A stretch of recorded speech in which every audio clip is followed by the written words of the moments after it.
Hello friends. आज हम भारत के सबसे महान लीडर नेता सुभाष चंद्र बोस के बारे में बताते हैं, जिन्होंने अपनी पूरी लाइफ देश सेवा में लगा दी।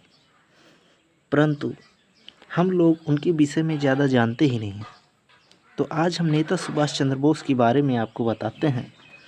नेता सुभाष चंद्र बोस कौन थे, ये किस फैमिली से बिलोंग करते थे। तो चलिए हम आपको बताते हैं। सुभाष चंद्र बोस का जन्म 23 जनवरी 1897 ईस्वी में कटक उड़ीसा में हुआ था। इनके माता का नाम प्रभावती देवी तथा पिता का नाम जानकीनाथ बोस था। इनके पिता पेशे से एक वकील थे। सुभाष चंद्र बोस एक रिच फैमिली से बिलोंग करते थे। इन्हें किताबें पढ़ने का बहुत ज़्यादा शौक़ था। ये शिक्षा के प्रति बहुत ज़्यादा रुचि रखते थे।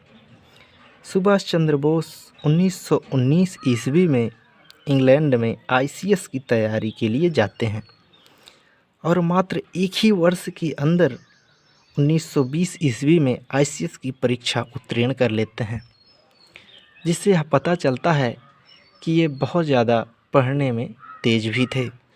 मात्र एक ही वर्ष में आईसीएस की परीक्षा को कंप्लीट करना, उत्तीर्ण करना बहुत ही मुश्किल काम था।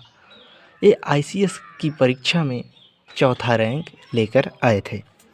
जब सुभाष चंद्र बोस आईसीएस के पद को संभाले, उसी समय भारत में गांधी जी का असहयोग आंदोलन बहुत तेज़ी से चल रहा था। नेता सुभाष चंद्र बोस भी भारत की आज़ादी को सफल बनाना चाहते थे। नेता सुभाष चंद्र बोस मात्र एक ऐसे व्यक्ति थे जो भारत माता की आज़ादी के लिए ब्रिटिश सरकार की आईसीएस की सर्विस को छोड़ने का निर्णय लिया। इनके परिवार, इनके पिता इन्हें काफ़ी समझाए बुझाए कि आईसीएस जैसी इतनी बड़ी सर्विस को मत छोड़ो, परंतु इन्होंने आईसीएस की सर्विस से इस्तीफ़ा दे दिया और 1923 में इन्हें अखिल भारतीय युवा कांग्रेस का अध्यक्ष भी चुन लिया गया। सुभाष चंद्र बोस कई बार जेल की यात्रा भी की। कहा जाता है कि सुभाष चंद्र बोस करीब 12 से 15 बार या 11 से 12 बार जेल भी गए थे। सुभाष चंद्र बोस 1934 ईस्वी में एमिली नामक महिला से मिलते हैं और 1937 ईस्वी में उससे अपनी सेकंड शादी कर लेते हैं। ब्रिटिश सरकार नेता सुभाष चंद्र बोस जी से इतना ज़्यादा परेशान हो गई थी कि सन 1941 ईस्वी में नेता सुभाष चंद्र बोस को उनके ही घर में नज़रबंद कर दिया। नेता सुभाष चंद्र बोस ने अंग्रेज़ों से किसी प्रकार बचकर इटली, रूस होते हुए जर्मनी में हिटलर से मिलने चले गए।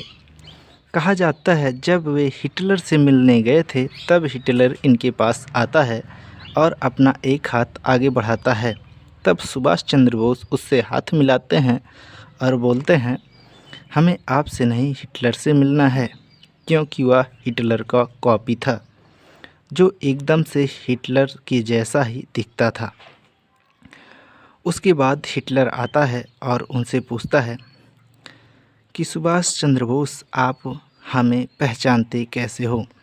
तब सुभाष चंद्र बोस बोले, जर्मनी का महान हिटलर जिसके पास सारी दुनिया का खौफ रखती है, वह किसी से कैसे स्वयं हाथ मिलाने के लिए अपना हाथ आगे बढ़ाएगा। इससे यह साबित होता है सुभाष चंद्र बोस बहुत ही बुद्धिमान थे। नेता सुभाष चंद्र बोस की यह बात सुनकर हिटलर बहुत ज़्यादा नेता सुभाष चंद्र बोस से प्रभावित हुआ और उनसे बैठकर बातचीत की। हिटलर से नेता सुभाष चंद्र बोस मदद में आज़ाद हिंद फौज का निर्माण किया। हिटलर की मदद से नेताजी ने जब आज़ाद हिंद फौज का निर्माण कर लिया तो उन्होंने आज़ाद हिंद फौज को हिंदुस्तान जर्मनी से रवाना कर दिया। आज़ाद हिंद फौज अंग्रेज़ों की नाक में दम कर रखा था। ऐसा माना जाता है कि नेता सुभाष चंद्र बोस एक विमान दुर्घटना में इनकी मृत्यु हो जाती है। हालांकि इनकी मृत्यु पर बहुत सारे अपवाद हैं, परंतु नेताजी सुभाष चंद्र बोस का हमारे भारत देश को आज़ाद कराने में बहुत बड़ा योगदान था। परंतु सबसे बड़े अफसोस की बात यह है कि ऐसे महापुरुषों की जीवनी हमें बहुत कम पढ़ाया जाता है।